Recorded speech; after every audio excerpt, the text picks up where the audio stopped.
네, 안녕하십니까. 김선진 변호사입니다. 여러분과 함께 상가임대차 보호법에 대해서 다시 한번 살펴보는 시간을 갖도록 하겠습니다. 이 상가건물임대차 보호법은 무엇이라고 했습니까?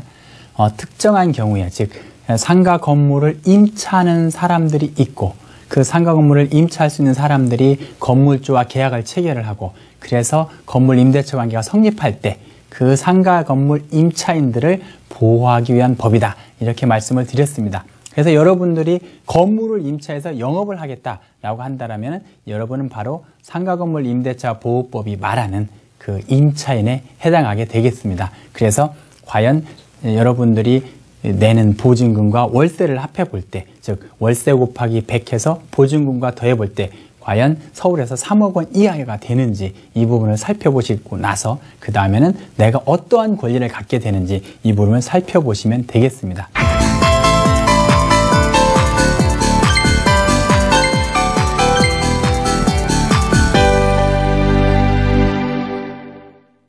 자, 먼저 이번 시간에는 이 차임, 월세죠. 월세를 얼마나 올릴 수 있느냐, 그 다음에 보증금을 월세로 어떻게 전환할 수 있느냐, 이 부분을 살펴보도록 하겠습니다. 이 차임 또는 보증금의 증액 청구 부분이 있는데 임대차 관계가 오래 지속되다 보면 특히 상가건물 임대차 보호법이 적용이 되어서 계약이 계속 갱신되는 경우, 이러한 경우에는 존속기간은 길어졌는데 월세는 처음과 똑같다 라고 하면 서로가 부당한 일이 발생할 수 있습니다. 즉 월세가 전반적으로 떨어졌는데 예전에 비쌀 때 체결한 그대로다 라고 하면은 건물 임차인의 경우에 불리한 문제가 생길 것이고, 건물주 입장에서는 예전에 쌀 때 계약을 했는데 벌써 많은 올랐음에도 불구하고 여전히 옛날 월세 그대로다 라고 하면 역시 손해를 보는 입장이 될 것입니다. 그렇기 때문에 지금까지 어떤 월세 지내온 것은 그렇다 치고 앞으로는 올리자 또는 앞으로는 좀 내려줘라, 이렇게 하는 것이 증감 청구권이라고 보시면 되겠습니다. 다만 깎아주는 거, 건물주 입장에서 월세가 비싼 것 같으니 깎아주겠습니다 라고 호의를 베푸는 건 아무런 문제가 없습니다. 왜? 건물주가 베풀어주는 것이니까. 그러나 건물주가 이거 너무 쌉니다 라고 해서 월세를 인상하는 경우에는 일정한 한도가 있습니다. 그래서 먼저 월세를 한번 올렸다 그러면은 1년 이내, 즉 월세를 올린 날로부터 1년 이내는 다시금 보증금을 증액할 수 없다, 월세도 증액할 수 없다, 이렇게 생각을 하시면 되겠습니다. 그러면은 증액을 할 때 50% 올립시다, 40% 올립시다, 이렇게 할 수 있느냐? 그렇지는 않습니다. 이 상가건물 임대차 보호법에서는 9%, 즉 100분의 9에 해당하는 만큼만 올릴 수 있다. 그렇게 올리면 역시 1년 이내에는 다시 올릴 수 없다, 이렇게 얘기를 하고 있습니다. 그러면은 이 환산 보증금을 초과해서 갱신을 하는 경우가 있습니다. 상가임대차 보호법은 서울의 경우 3억 원 이하인 경우에만 적용이 되고 그러한 경우에만 보호를 받을 수 있다라고 했는데 한 가지 예외가 있었습니다. 뭡니까?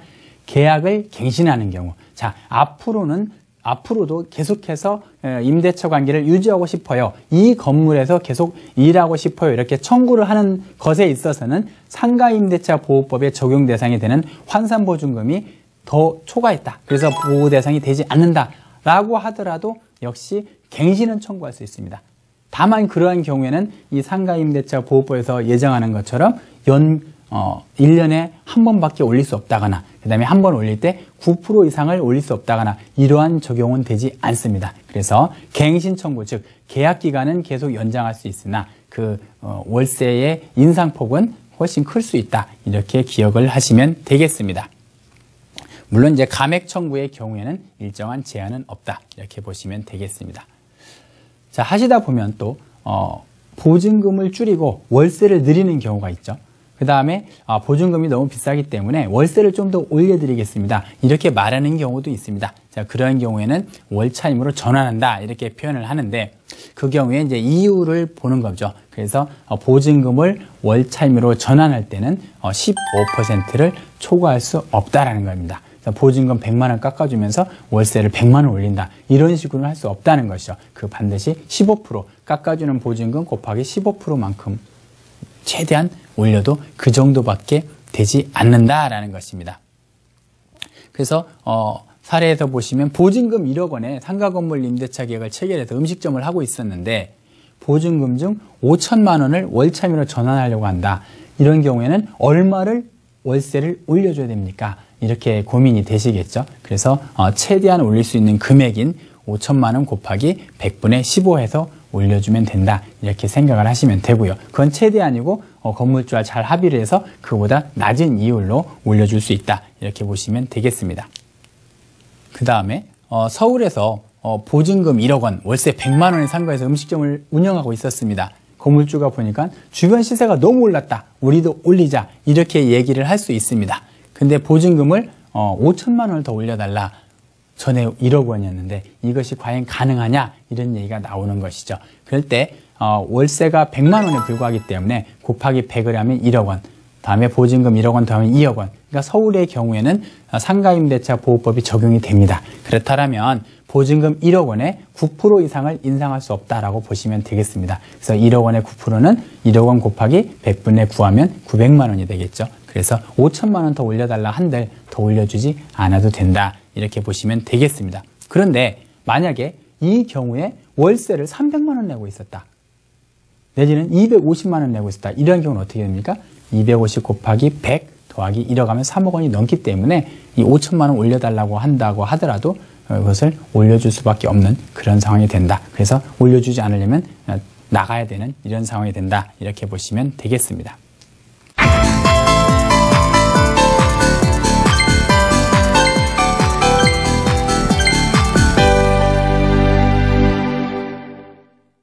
자, 다음으로 살펴볼 것이 대항력입니다.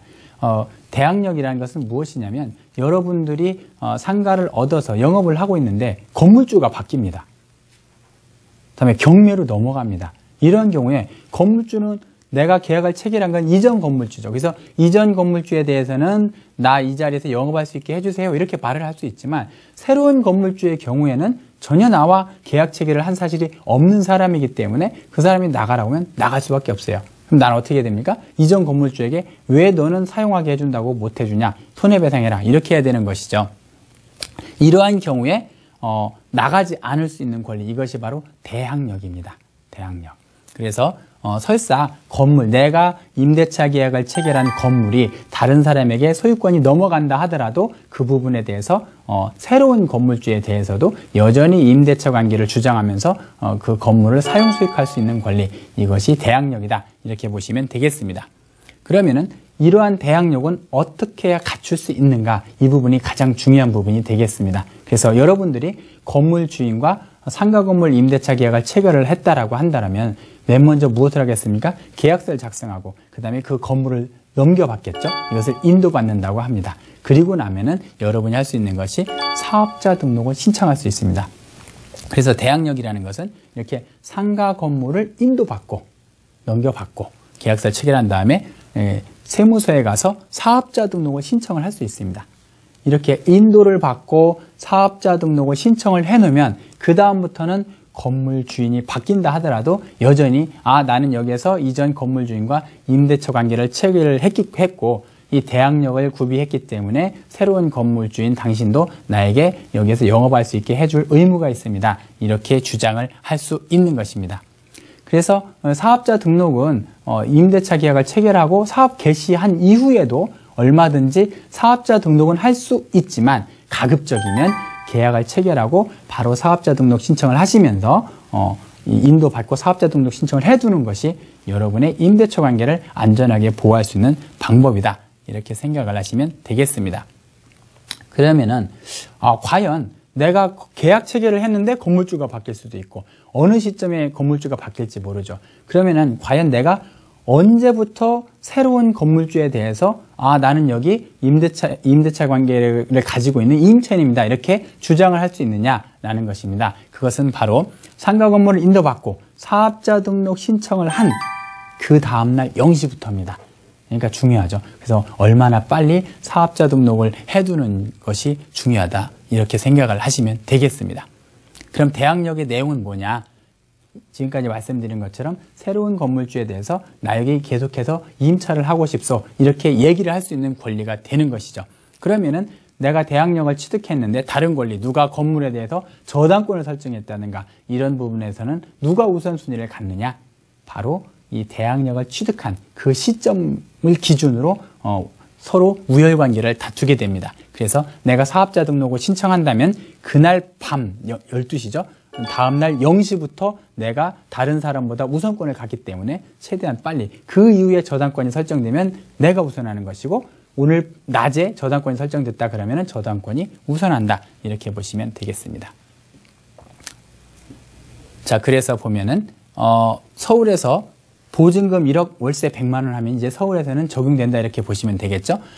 분식점을 2년 동안 운영을 하기로 했습니다. 그랬는데 중간에 건물이 압류돼서 경매로 넘어갔다. 그럼 어떻게 되겠습니까? 내가 먼저 계약을 체결하고 사업자 등록을 받아두었다면 그 이후에 압류된 것은 나에게 문제가 없다. 이렇게 보시면 되겠습니다. 그래서 경매로 소유권을 취득한 그 사람에게 여전히 나에게 임차권을 보호해 주세요. 이렇게 얘기를 할 수 있다. 이렇게 보시면 되겠습니다. 역시 마찬가지입니다. 중간에 내가 사업자 등록 신청까지 다 마쳤는데 그 다음날 어떤 사람이 상가를 샀다? 그럼 역시 나는 그 사람에게 나는 임차인이니까 임차인으로서의 권리를 보호해 주세요. 이렇게 이야기를 할 수 있는 것입니다.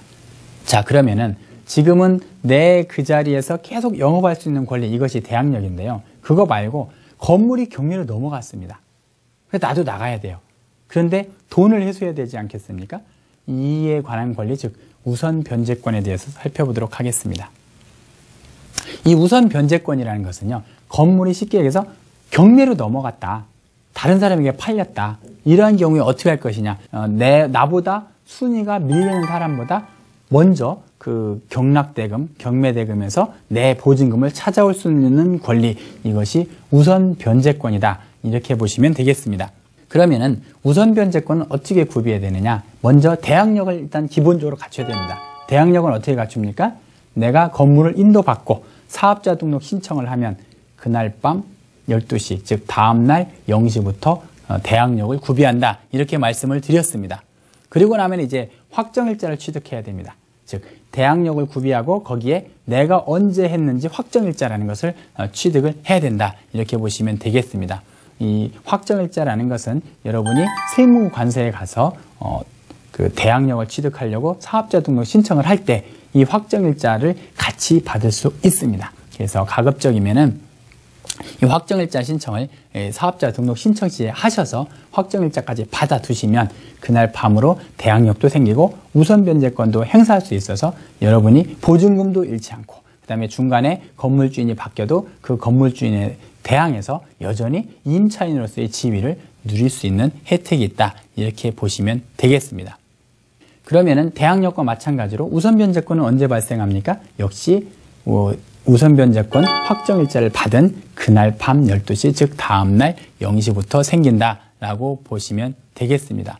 그러면은 이 우선 변제권의 요건은 대항력, 즉 건물을 인도받고 사업자 등록 신청을 하고 그 다음에 확정일자를 받아야 되죠. 그럼 언제까지 해야 내가 돈을 받을 수 있느냐라고 얘기를 할 때는 이 경매 절차를 진행하면서 자, 채권자들은 얼마에 받을 거 있는지 신고하시오. 돈을 얼마 달라고 요구하시오. 이런 절차가 있습니다. 이게 배당 요구 절차인데 그 배당 요구가 끝나는 그 시점까지는 이 대항력과 그다음에 확정일자를 갖추고 있어야 된다. 그래서 중간에 건물을 다른 사람에게 넘겨서 점유를 넘겨서 건물을 점유하고 있지 못하다. 이러한 경우 또는 사업자 등록 신청이 이제 말소되었다. 이러한 경우에는 그 부분에 대해서 우선 변제권을 행사할 수 없기 때문에 각별한 주의가 필요하다. 이렇게 보시면 되겠습니다. 이 우선 변제권에 있어서도 가장 중요한 것이 뭐냐면 다른 사람과의 관계입니다. 그러니까 우선 변제권 그 용어에서 볼 수 있다시피 다른 사람보다 우선할 수 있느냐 이런 부분이거든요. 그래서 우선 변제권은 다른 사람과의 기준인데 뭡니까? 내가 확정일자, 대항력과 확정일자를 갖춘 다음날 0시죠.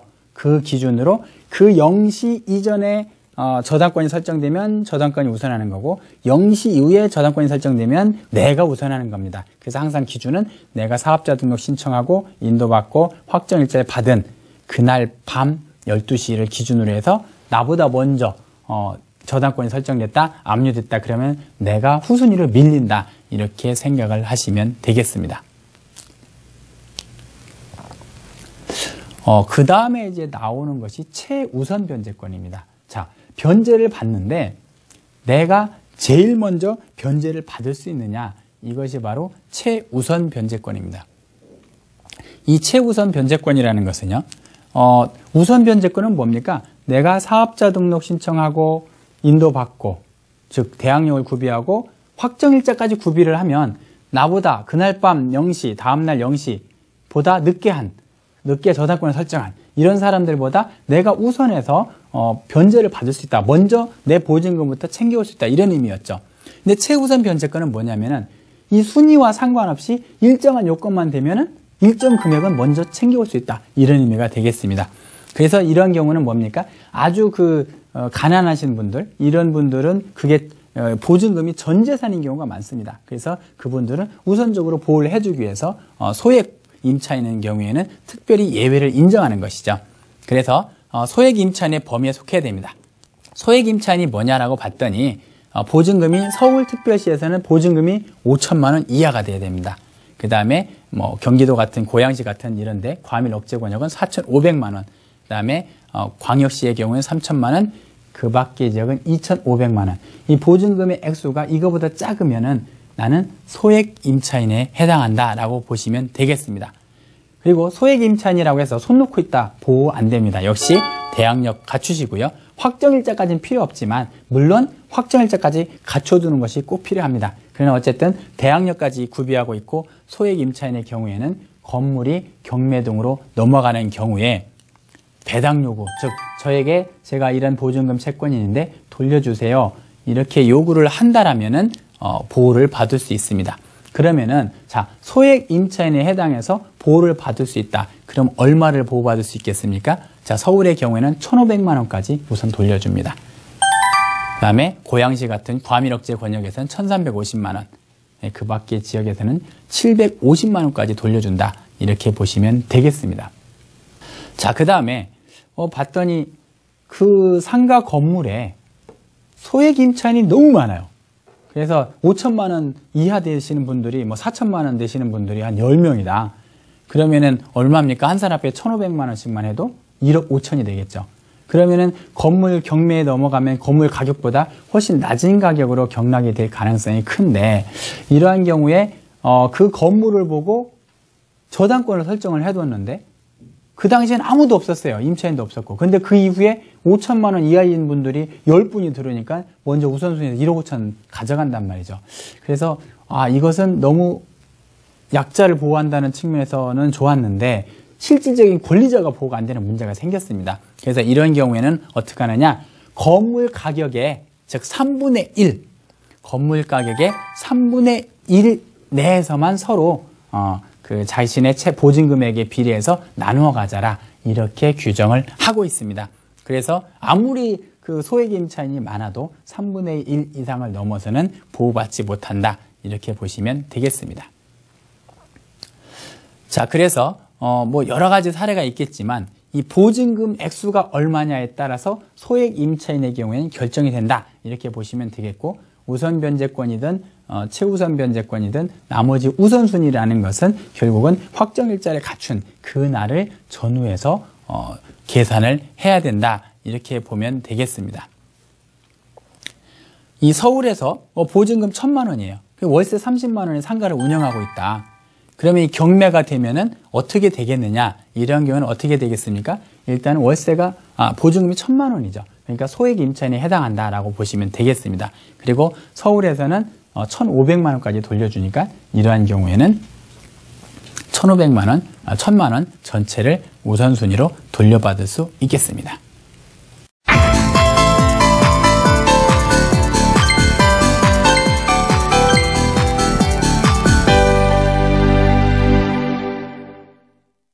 자, 그 다음에 이제 또 중요한 제도가 임차권 등기 명령 제도입니다. 이 임차권 등기 명령은 무엇이냐면 임대차 관계는 종료가 됐습니다. 그래서 이제 저도 나가고 싶어요. 나가려고 하는데 건물주인들이 뭐 돈을 쌓아놓고 있다 나갈 때 딱 주는 것이 아니죠. 그래서 분명히 임대차 계약 관계는 종료가 됐는데 돈을 보증금을 돌려받지 못해서 나가지를 못하는 경우죠. 근데 이러한 경우에 나가면 어떻게 된다고 했습니까? 상가임대차 보호법상 대항력과 우선변제권을 구비를 해야 되는데 건물을 인도하고 나가버리면 대항력이 상실되고 우선변제권도 상실이 되는 이런 문제가 생깁니다. 그래서 기존에는 1순위로 계속해서 보증금을 반환받을 수 있었는데 보증금 반환받지도 못하고 나갔더니 우선순위에서 밀린다. 이런 사태가 발생하면 안 되는 것입니다. 그래서 이것을 기존에 있던 우선순위를 유지시켜주자, 대항력을 유지시켜주자, 이런 취지에서 나온 것이 임차권 등기명령 제도입니다. 그래서 임대차 계약이 종료가 되었고 보증금이 반환되지 아니하였음에도 불구하고 나가게 되는 경우, 이러한 경우에는 그 건물 소재지를 관할하는 법원에다가 임차권 등기명령을 신청을 할 수가 있습니다. 그러면은 법원이 임차권 등기명령을 받고서 이것은 임차권 등기를 해야 되겠다라고 명령을 내려주면 등기소에서 임차권을 등기를 해줍니다.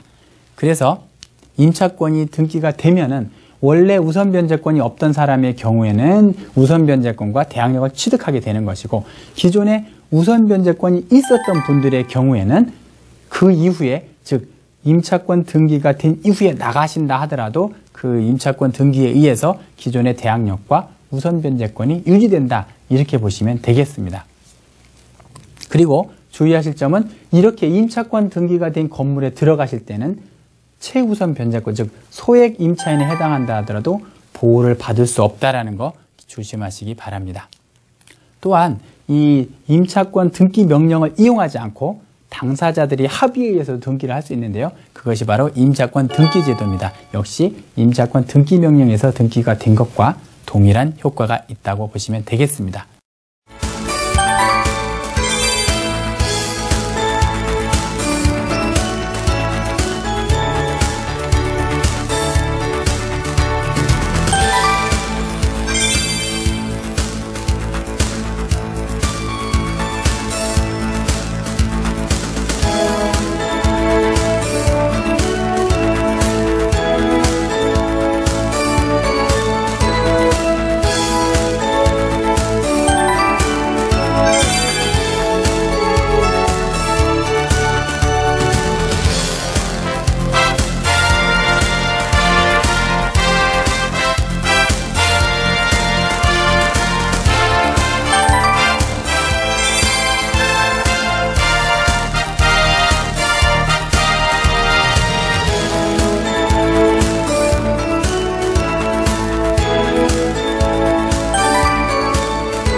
오늘은 살펴본 것이 대항력과 우선변제권입니다. 최우선 변제권도 있고 등기명령, 다 일맥상통하는 것은 무엇이냐? 나의 보증금을 어떻게 보호받을 것인가, 그 다음에 나의 임대차 존속기간을 어떻게 보호받을 것인가, 이러한 부분입니다. 어렵지 않은 부분이니까 꼭 요건을 구비하셔서 여러분들의 권리를 보호받으시기 바라겠습니다. 수고하셨습니다.